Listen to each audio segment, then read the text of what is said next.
पलास मंडली महाप्रभु पहंडी मयूरभंज जिला मोरडा ब्लॉक सीमांत पश्चिम और पलास मंडली ग्राम महा आनंद सहकारी चतुर्थ मूर्ति पहंडी यात्रा। पवित्र रथयात्रा उपलक्षे आम पलास मंडली बड़दाण्ड पहुंचीचु तेणु आम भक्तों प्रतिक्रिया नबु। आपण परिचय? मु पलास मंडली जगन्नाथ कमिटी संपादक।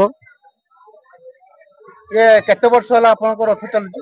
ये आज को 30-35 वर्ष पाखापाखि हेलानी हमर रथ टणा चली। रथर भक्तों भीड़ केते हुए?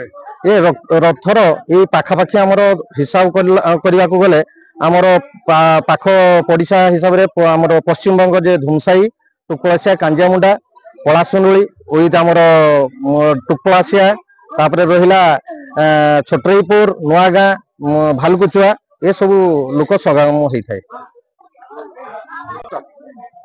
आज प्रोग्राम कौन थिला? आज पहंडी यात्रा जगन्नाथंकर जेहेतु आम चतुर्थ मूर्ति को आज पहंडी विजय करिछु रथारूढ़ हेले आ काली जे आम समय दिया दिन 3टा समय रे रथ टणा हबो।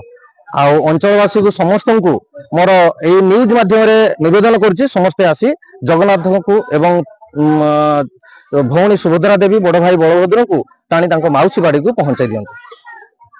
मयूरभंज जिलार स्वतंत्र प्रतिनिधि मनोज कुमार बेहेना रिपोर्ट, विश्व विजय न्यूज ओडिशा।